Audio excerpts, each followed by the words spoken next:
Hello everyone, welcome back to my channel. I'm excited to announce that I'm starting a new series of interviewing famous Parsons alumni designers, and I always like a strong kickoff at the start, and let's welcome the well-respected and established couture designer Zang. Thank you, Joya. Very excited and honored to be invited to Zang's home. It's actually my first time ever being in here, so thank you so much for having us today. Welcome. When and what kind of got you into the fashion world and what interests you in this? Well, it's actually accidentally. I've always loved to sketch and draw as a kid growing up, but was never interested in fashion. I wasn't one of the boys growing up playing with Barbie doll and wanted to be a designer, but I always loved to draw. And when I was doing my grade 13 in Canada, in Toronto, Canada, getting ready to apply for college, I was seriously thinking about going into interior design, applying for interior design, and both fashion and interior, and got accepted by both school and both interior and fashion. And last minute, my sister talked me into going into fashion, and the rest was history. Oh my God, that's such an interesting story. Would you say that your sister has a lot of impact growing up on you? Yes, my sister is actually very creative as well. When I was growing up, she always helped me with my homework, drawings, and teach me how to draw. So, and then as I get a little older, got really interested in drawing. My sister always spent her pocket money and buy me color pencils or paint or whatever I need to encourage me on my drawing. Wow, that's really sweet of her to get you all those gifts, and there we make the really great designers today. Second question is that I would like to know, what were some obstacles that you had to overcome pursuing fashion for so many years? Maybe it's a cliche. I never look at life as an obstacle. I honestly, for my 40 years here in New York and started my business 32 years ago, life, of course, is always up and down. There are always challenges, but I'm just a very determined person. I welcome all challenges and solve the problem. Which is very unusual for a creative person. Right. I love to solve problems. I know that when challenges come up, I don't really let it take me back or look at a real obstacle. I just keep charging ahead and try to solve problem and do what I love to do. That's actually a really good piece of advice. I want to know, would you mind sharing with us one of the challenges that you had to overcome, or any memorable? Well, what challenges I came here without too much money. My parents owned a tiny little grocery store in Malaysia, in a village, a small town that you want to call, and they saved up all their money for my tuition. But that's it. That's all we have. And I came here with $300 in my pocket. And I guess for most people, some younger generation might complain. It's hardship. I literally, first month I was going to Parsons. I didn't even have money to take a subway or bus to go to school. I have to carry a heavy backpack and walk 1 hour to school and walk an hour back to my apartment. But I was enjoying classes so much that those challenges doesn't mean that much. And then I got a part-time job, and from a part-time job ended up a full-time job, and I ended up going to finish up last 2 years of college, working full-time and going to college full-time, live from 2 hours of sleep every day for 2 years. And for me, I wasn't complaining. For me, it wasn't really an obstacle. I was really enjoying myself, love what I was doing and learning. But I'm sure for the younger generation who are much more spoiled now, will be complaining and crying, right? Yes. I only have 2 hours sleep. I have to work full time. I'm going to school full time. But those are the things that build a strong backbone and on the road to success. Yes, I definitely remember in one of your previous interview that you were talking about your experience working full-time and also studying full-time. Would you was that a fashion job full-time, or? Yeah, it was a fashion job. It started as a part-time job recommended by the chairwoman, Mrs. Peggy of Parsons School of Design. And from one day part-time job, by the second week, my boss offered me 3 days part-time job. And by the end of that the semester, the company offered offered me a full-time job that summer, and I ended up working full-time for the company the last 2 years of my college, and I was fortunate enough to finish a 4-year program in 3 years, and I was offered to stay after I graduated, and they applied for my green card and offered me the job, full-time job. I would stay with the company for another 6 years before going out on my own. That's truly amazing. I know also like at Parsons to finish a 4-year degree in 3 years, that's truly an accomplishment. You said you've worked for that company for a couple of years and then you start your own. Would you mind sharing a little bit of like the story of how did you start your own like fashion brand, fashion house of Zang Tour?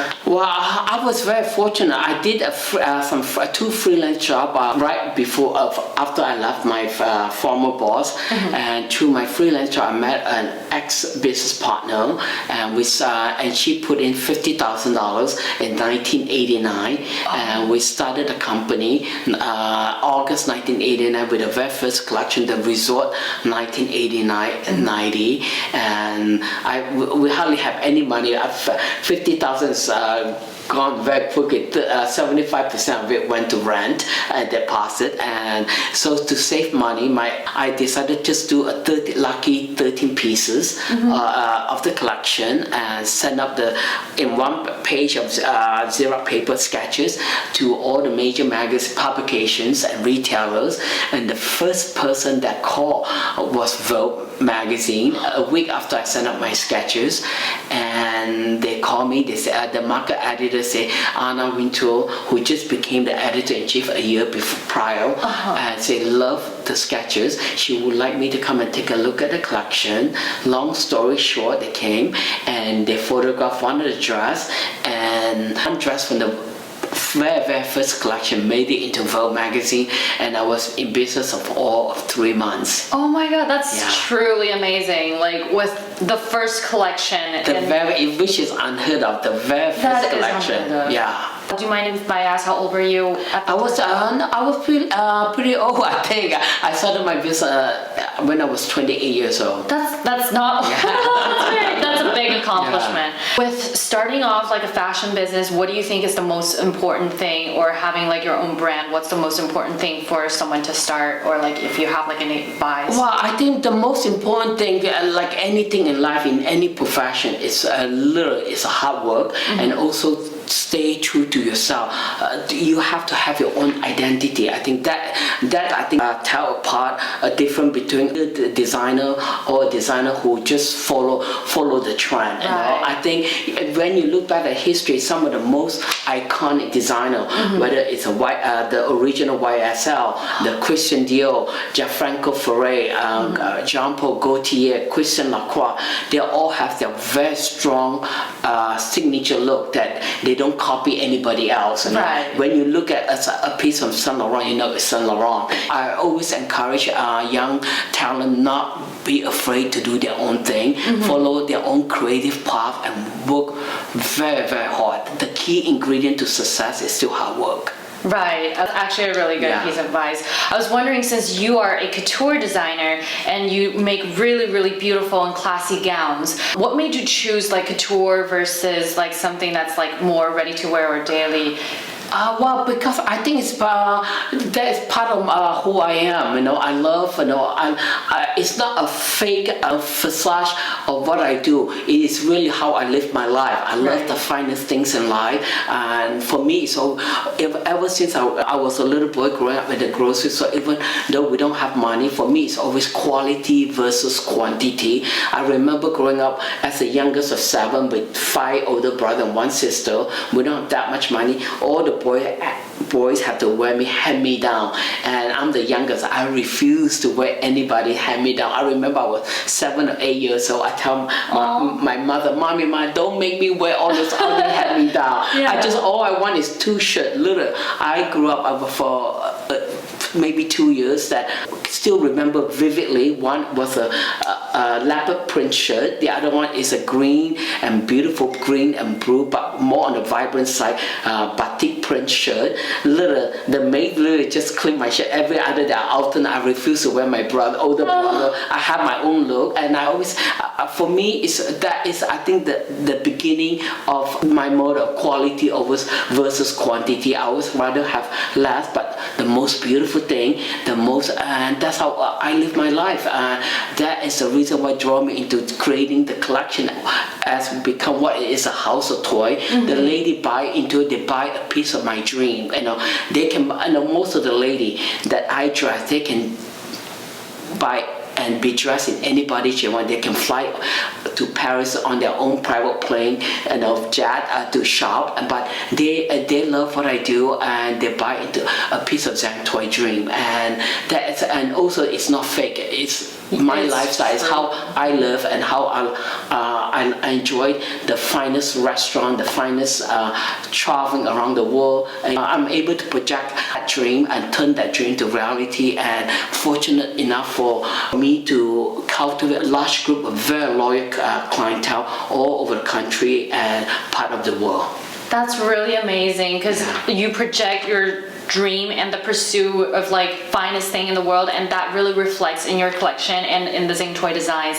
And that's when I see the designs on the show on the runway, because I've been to a few of your shows, and including the 30th anniversary. That one is truly amazing. Since like with Couture, and since you were saying you had a really large like loyal clientele, I know with Couture versus ready to wear, that's like it's really a more niche clientele.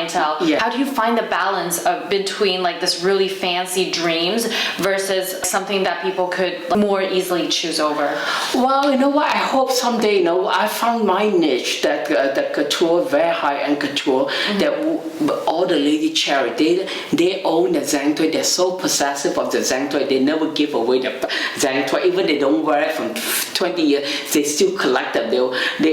Almost most of my customers all over the country tell I'm gonna pass it down to my daughter or my granddaughter. It become heirloom pieces. But for me, that was my dream growing up. That I always want beautiful, the finest thing I can possibly create. And I think I've done that slowly. I'm still doing it. But someday with the right partner, I would still like to.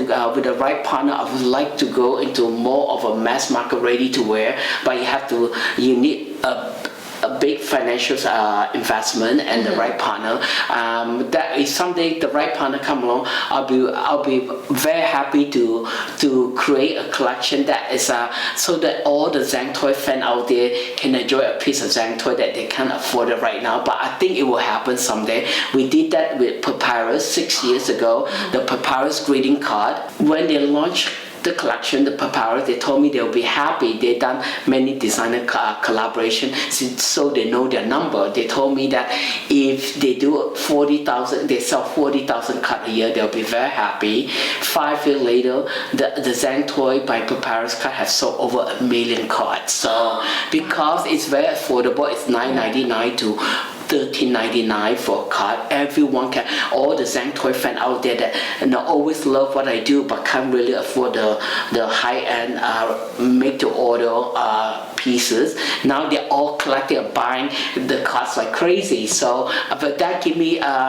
hope that someday, with the right partner, I think we can do a great Zang toy collection that is affordable for everybody, that everyone can enjoy. Oh, that's really nice. I remember the Papyrus card that I got one from like either the 30th, I think it's the 30th anniversary. I remember. I still have the card in my home. It's like really cool. It's amazing. It's what a phenomenal success. No, so many cards they don't even just buy, and I get so many fan mail. Oh, I bought it. I bought a series of 5 of them. I framed it for my daughter's birthday. Then a customer of mine in Portland buying every design of the card to frame it for her dressing room. People are buying them, and I think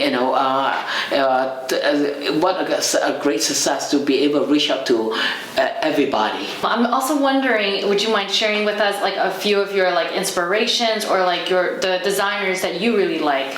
Well, the inspiration for me, there are 2 key inspirations when I create a collection. The single most important inspiration for me is beauty.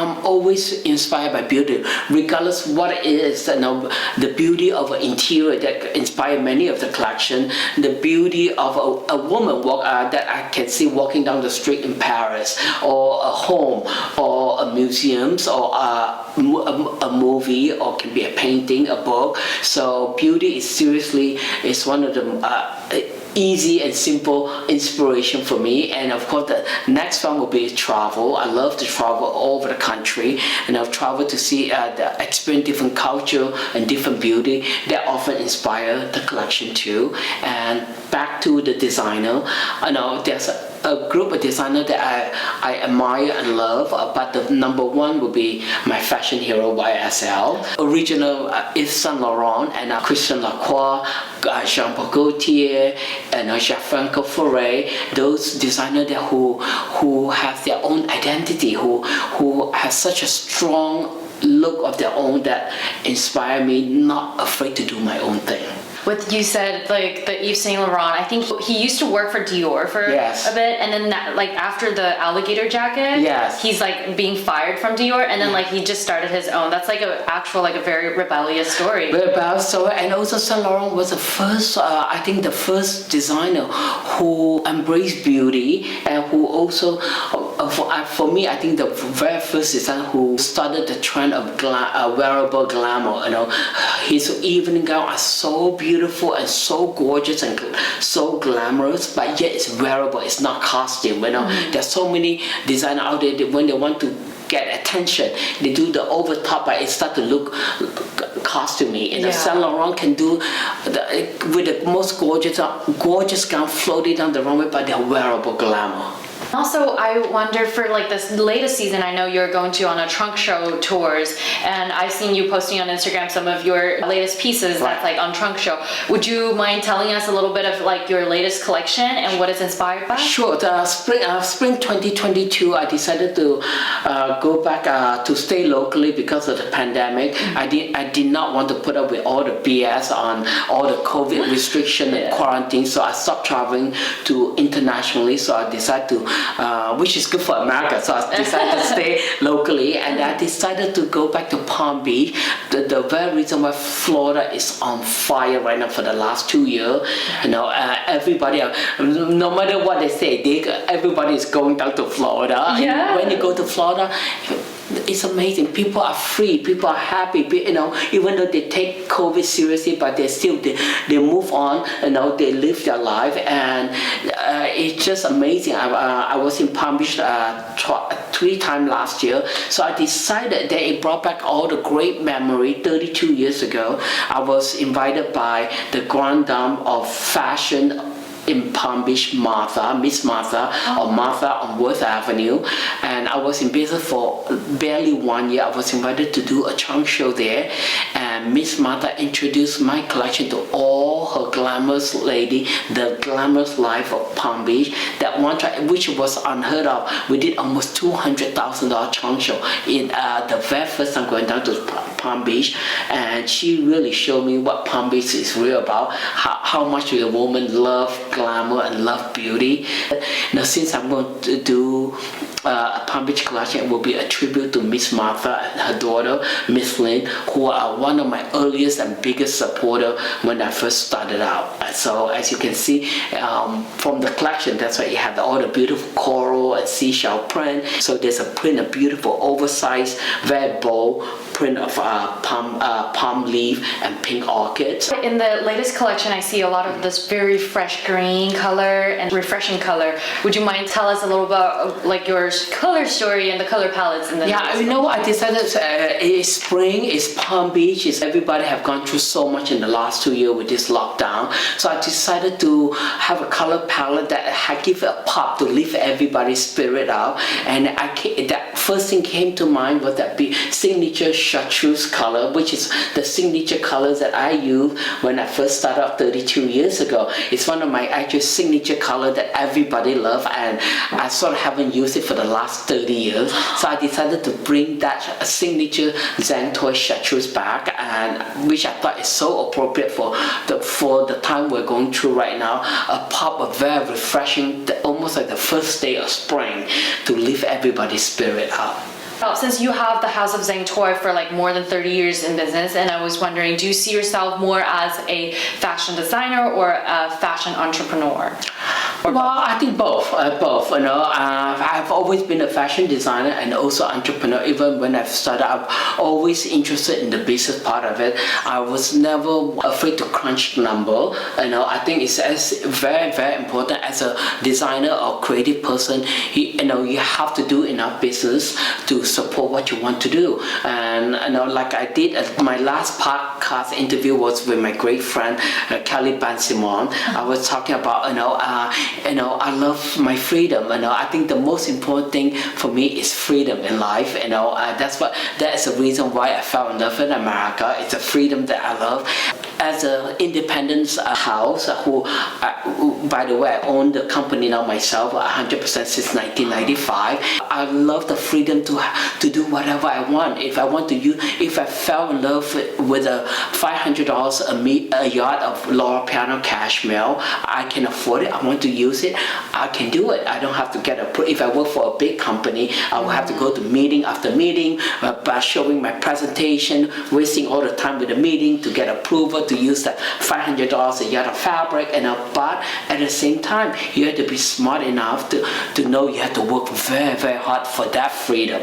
You know, you have to know how to crunch number to make sure the number adds up that you can afford to use the $500 yards of cashmere. That really is important for like new designer if they want to start off their own brand, and they have to really know the numbers, especially if they don't start with like a business partner who if they can't. Yeah, exactly. I also know I know it's a very popular, very trendy for designer wanted to look for a big investor to bail them out but I always remember there's always pro and con. If you're under a contract with a big company, they're going to control you. You're going to lose certain amount of freedom as a creative person too. You know, and also those financial people who back you up, no matter how much they are in love with you at that moment. At the end of the day, they're still crunching number. Yeah, at the end of the day, they want you to make the profit. But if not, you're out. You know, they will fire you. They can promise you the moon.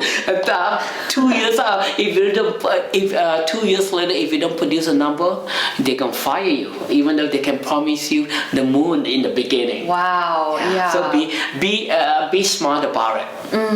Do you have any advice for like young designers who wants to start off their own brand? Because for me and then for a lot of my colleagues, it's like everyone wants to start their own brand, especially for people in Parsons. Sure. They're very entrepreneurial. They all want to start their own brand. They want their name out there, including myself, which I kind of like did start my own brand last May. Congratulations. Thank you so much. And I always see you as my role model because I always want to like do couture, pursuing for the finest thing, and then I don't want to do like quantity things, and then like people could easily just like wear that to CVS or something. We want something different. Do you have any advice for me? Yeah, you know what? The first advice is like stay true to yourself and not be afraid to dream big, but be smart and work really, really hard to turn that dream into reality. You know, I think it's very important for any young designer, young brand coming out to really find an identity of yourself, to have that look. You know, I want to encourage all the young people, not afraid to stand up for yourself and do what you believe is your look. And the most important is to find a look, create a look for your brand. And then you have to work. A bad news is that you have to work very, very hard to turn that dream into reality. You know, there's no shortcut in life. There's no shortcut to success. You have to work very, very hard to achieve that success.